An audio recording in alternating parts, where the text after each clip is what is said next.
gente, aqui é a Nana do Laboratório da Nana. E hoje, na nossa jornada juntos, vamos continuar o livro de 2 Reis, ouvindo os capítulos 11, 12 e 13. E após, eu vou compartilhar uma reflexão com vocês. Vamos lá?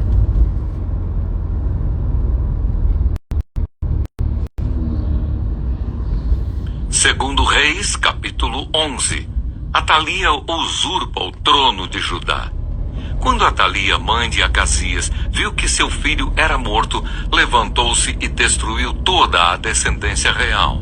Mas Joseba, filha do rei Jorão e irmã de Acasias, raptou Joás, filho de Acasias, do meio dos filhos do rei, que seriam mortos, e o pôs juntamente com a sua babá numa câmara interior. E assim o esconderam de Atalia, e ele não foi morto.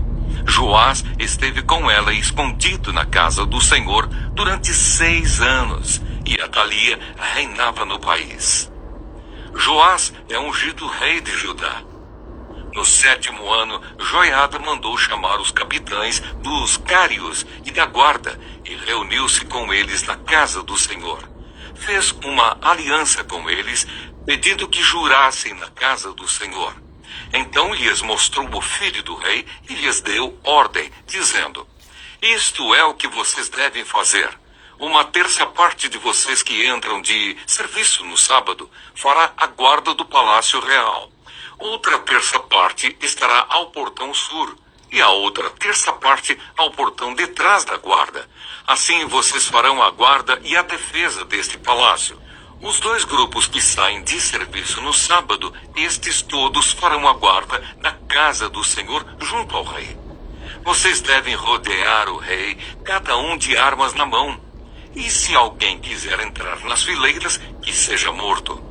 Vocês devem acompanhar o rei aonde quer que ele for. Os capitães de 100 fizeram tudo o que o sacerdote Joiada lhes havia ordenado. Cada um reuniu os seus soldados, tanto os que entravam de serviço no sábado, como os que saíam de serviço no sábado, e os levou ao sacerdote Joiada. O sacerdote entregou aos capitães de 100 as lanças e os escudos que haviam sido do rei Davi e que estavam na casa do Senhor. Os guardas se puseram cada um de armas na mão, desde o lado direito da casa real até o seu lado esquerdo, e até o altar, e até o templo, para rodear o rei. Então Joiada trouxe para fora Joás, o filho do rei, pôs a coroa na cabeça dele e lhe entregou o livro do testemunho. Eles o constituíram rei, o ungiram, bateram palmas e gritaram: viva o rei! A morte de Atalia. Quando Atalia ouviu o barulho dos guardas e do povo, veio para onde o povo estava, na casa do Senhor. Olhou e eis que o rei estava junto à coluna, segundo o costume. Os capitães e os tocadores de trompetas estavam ao lado do rei, e todo o povo da terra se alegrava e tocava trombetas. Então Atalia rasgou as suas roupas e gritou: traição! Traição! Porém o sacerdote Joiada deu ordem aos capitães que comandavam as tropas, dizendo: façam-na sair por entre as fileiras, e se alguém a seguir, matem-no à espada. Porque o sacerdote tinha dito: não a matem na casa do Senhor. Então eles a prenderam, e ela, pelo caminho da entrada dos cavalos, foi para o palácio real, onde a mataram. A aliança de Joiada. Joiada fez uma aliança entre o Senhor, o rei e o povo, para serem eles o povo do Senhor. Fez também uma aliança entre o rei e o povo. Então todo o povo da terra entrou no templo de Baal e o derrubaram, despedaçando os altares e as imagens de Baal. Matã, o sacerdote de Baal, foi morto diante dos altares. O sacerdote Joiada pôs guardas sobre a casa do Senhor. Reuniu os capitães dos cários, os da guarda e todo o povo da terra, e todos estes conduziram o rei, desde a casa do Senhor até o palácio real, passando pelo portão da guarda. E Joás sentou-se no trono dos reis. Todo o povo da terra se alegrou e a cidade ficou tranquila, depois que mataram Atalia à espada, junto ao palácio real. Joás tinha 7 anos de idade quando o fizeram rei. Segundo Reis, capítulo 12. O reinado de Joás de Judá. No 7º ano do reinado de Jeú, Joás começou a reinar. Ele reinou 40 anos em Jerusalém. A mãe dele se chamava Zíbia e era de Berseba. Joás fez o que era reto aos olhos do Senhor. Todos os dias em que o sacerdote Joiada o dirigia, apenas os lugares altos não foram tirados, e o povo ainda sacrificava e queimava incenso nesses altos. Joás disse aos sacerdotes: todo o dinheiro das coisas santas que for trazido à casa do Senhor, a saber, a taxa pessoal, o resgate de pessoas segundo a sua avaliação e todo o dinheiro que cada um trouxer voluntariamente para a casa do Senhor deverá ser recebido pelos sacerdotes, cada um dos seus conhecidos, e que os sacerdotes reparem os estragos do templo sempre que houver um reparo a fazer. Mas no 23º ano do reinado de Joás, os sacerdotes ainda não tinham reparado os estragos do templo. Então o rei Joás chamou o sacerdote Joiada e os outros sacerdotes e lhes disse: por que vocês não estão reparando os estragos do templo? Agora, pois, não recebam mais dinheiro de seus conhecidos, mas entreguem-no para a reparação dos estragos do templo. Os sacerdotes concordaram em não mais receber dinheiro do povo e concordaram também que não ficariam encarregados de reparar os estragos do templo. Então o sacerdote Joiada pegou uma caixa, fez um buraco na tampa e a pôs junto ao altar, à direita de quem entrava na casa do Senhor. Os sacerdotes que guardavam a entrada da porta depositavam ali todo o dinheiro que era trazido à casa do Senhor. Quando viam que já havia muito dinheiro na caixa, o escrivão do rei e o sumo sacerdote vinham, contavam e ensacavam o dinheiro que se achava na casa do Senhor. O dinheiro, depois de pesado, era entregue aos que dirigiam a obra e tinham a seu encargo a casa do Senhor. Estes pagavam aos carpinteiros e aos construtores que reparavam a casa do Senhor e também aos pedreiros e aos cortadores de pedras. Também compravam madeira e pedras lavradas para repararem os estragos da casa do Senhor e custeavam todo o necessário para a conservação da casa do Senhor. Mas do dinheiro que era trazido à casa do Senhor não se faziam nem taças de prata, nem apagadores, nem bacias, nem trombetas, nem qualquer outro vaso de ouro ou de prata para a casa do Senhor, porque davam o dinheiro aos que dirigiam a obra e reparavam com ele a casa do Senhor.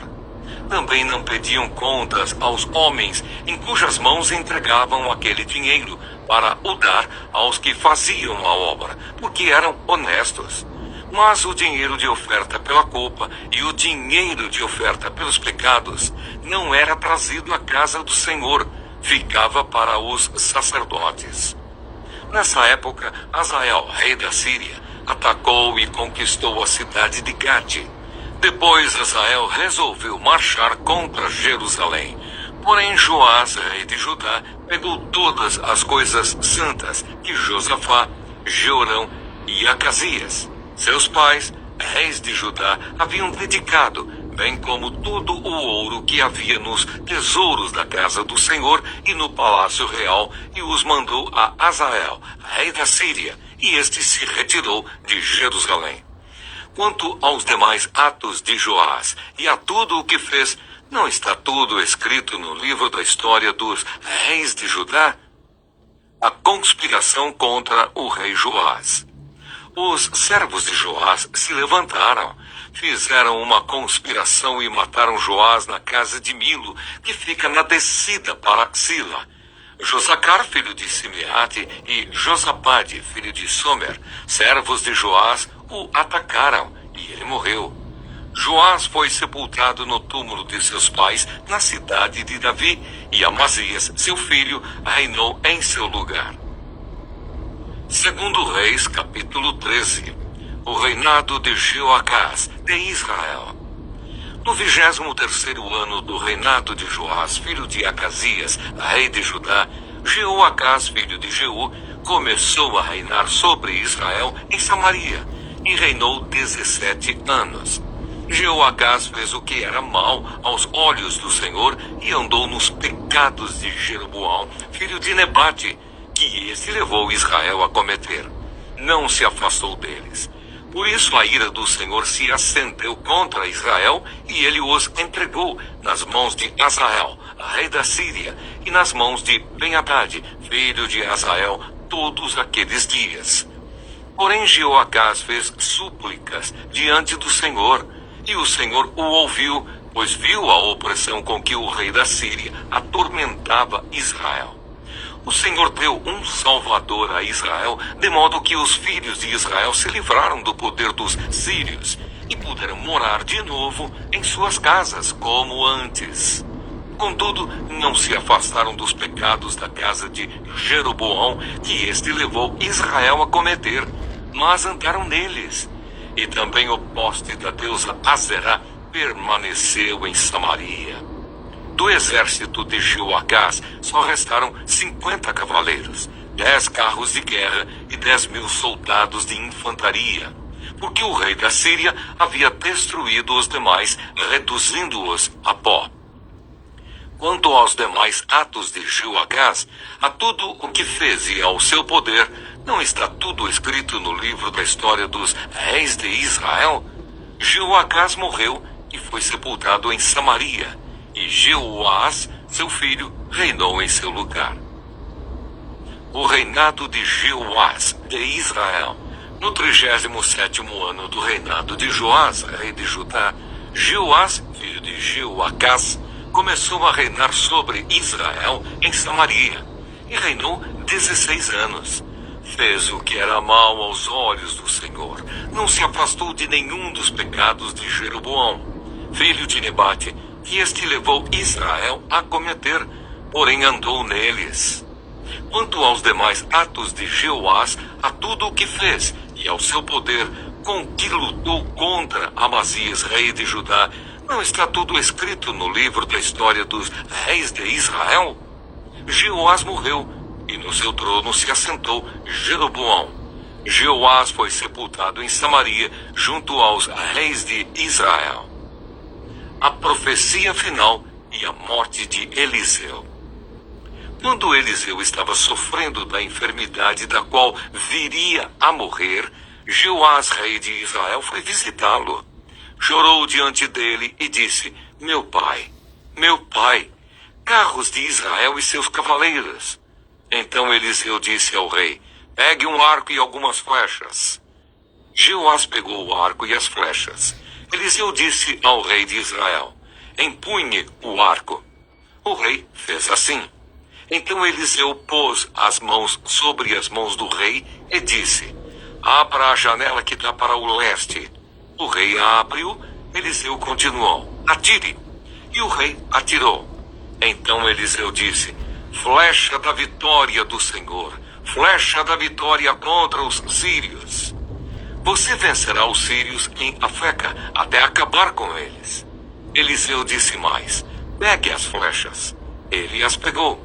Então disse ao rei de Israel: atire contra o chão. O rei fez isso 3 vezes e parou. Então o homem de Deus ficou indignado com ele e disse: você deveria ter atirado 5 ou 6 vezes e assim venceria os sírios, até acabar com eles. Mas agora vai vencê-los só 3 vezes. Eliseu morreu e o sepultaram. Ora, bandos dos moabitas costumavam invadir a terra no começo do ano.